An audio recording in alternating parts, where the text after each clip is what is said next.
वहां पे परीक्षित जी महाराज सुखदेव जी महाराज के माध्यम से जो ही कथा सुनना चाह रहे थे, भागवत कथा, कि इतने में देवताओं को पता चला कि देखो तक्षक नाम का सर्प आएगा, राजा परीक्षित जी को डसेगा और उनकी मृत्यु हो जाएंगी।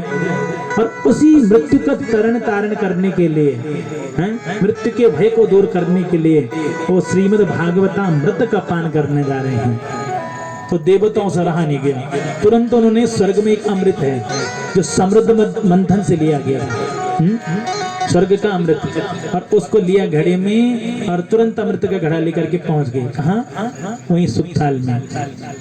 आज मानो सुखदेव जी को प्रणाम किया, गुरुदेव हम आपको प्रणाम करते हैं। हमने सुना कि राजा परीक्षित जी को श्राप लगा है मृत्यु का, 7 दिन के अंदर मर जाएंगे। और जो ही हमने सुना, देखो तुरंत लेकर के आ गई अमृत का कलश। इस घड़े में अमृत बना हुआ है, अगर इस अमृत को श्री परीक्षित जी महाराज पान करेंगे तो उनकी मृत्यु नहीं होगी, बच जाएंगे। और जो हम इस अमृत को दे देते हैं परीक्षित जी महाराज को, और आप जो ये भागवत रूपी अमृत है इसके बदले में हमें पिला दीजिए। कि एवं विनिमय जातु सुधाराज्ञा प्रपीयता प्रपाश्यामो वयं सर्वे श्रीमद्भागवतामृतम्। हम सभी को आप भागवत रूपी अमृत पान करा दीजिए। अच्छा, तो जो ही ऐसा सुखदेव जी महाराज के पास में देवताओं ने बोला, तुरंत पूज्य गुरुदेव सुखदेव जी बोले, परीक्षित जी की ओर देखा, महाराज बताओ क्या करना है। परीक्षित जी महाराज ने हाथ जोड़, गुरुदेव आप ही बताइए ना क्या अंतर है दोनों अमृत में। एक स्वर्ग का अमृत है, वो भी अगर मैं पान करूंगा तो मेरी मृत्यु नहीं होगी, अमरता मुझे प्राप्त हो जाएगी। और एक भागवतामृत है, उसको भी मैं पान करूंगा तो मृत्यु नहीं होगी, मैं जानता हूं। लेकिन अंतर क्या है दोनों अमृत में? तो बोल भाई, ये जो भागवत रूपी अमृत है, को काचः मणिर्महा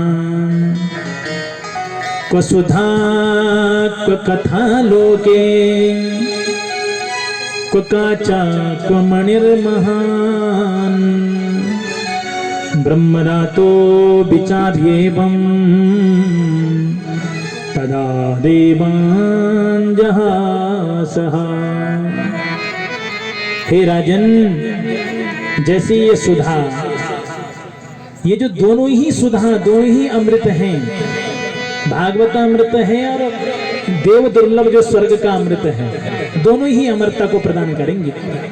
लेकिन जो ये देव दुर्लभ, जो मान लो ये स्वर्ग का जो अमृत है, इसको आप पान करोगे तो बच तो जाओगे, लेकिन एक और बात है, इससे तुम जन्म मरण की जो बंधन है उनसे नहीं मुक्त हो सकोगे। भागवतामृत क्या काम कराएगा? वो आपकी जन्म मरण के बंधनों को से तो मुक्त आपको कर ही देगा, साथ में इन सीधे भगवान के दिव्य लोक को प्रदान करने वाला यह अमृत है।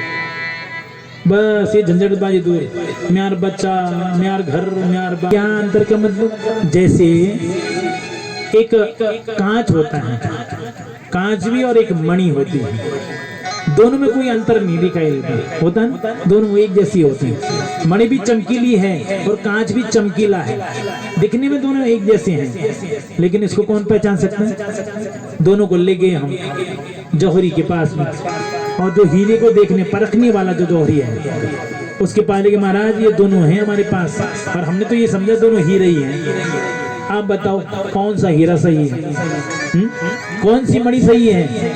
तो जो ही उसने अपने लेंस से देखा तो तुरंत बोल पड़ता है, अजी महाराज इसकी तो 10 रुपए भी कीमत नहीं है, जो कांच वाले के।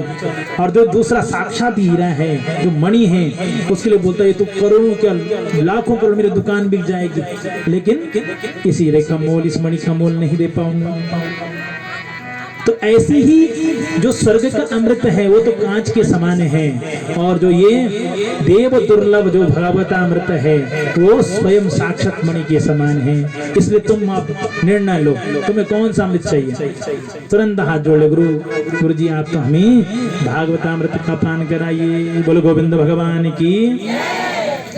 तो आज मान्य सुखदेव जी महाराज ने भी उन देवताओं को बोल रहा, जाओ रे देवताओं, तुम इस भागवतामृत के पान करने के लायक नहीं हो।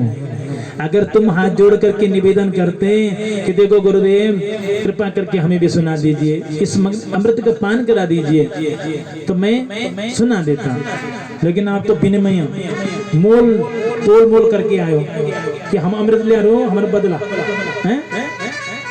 परीक्षित जी महाराज को ये अमृत पिला दो और उसके बदले हमें अमृत पिला दो, ये विनिमय का भाव मुझे पसंद नहीं आया। तो बोलो जाओ, तुम्हारी भाग्य में भागवतामृत नहीं है, जबरदस्ती उनको भेज दिया वापस। बोलो गोविंद भगवान की। अवक्तास्तांश विज्ञाय न ददोस कथामृतम श्रीमद् भागवती वार्ता शुराणामपि दुर्लभः। ये श्रीमद् भागवती वार्ता देवताओं को भी दुर्लभ है, वो भी इसके लिए तरसते हैं। देखो कितने बड़े भाग्य हम लोगों के हैं कि देखो ऐसे अमृत धारा में हम गोता लगा रहे हैं। बोलो गोविंद भगवान की।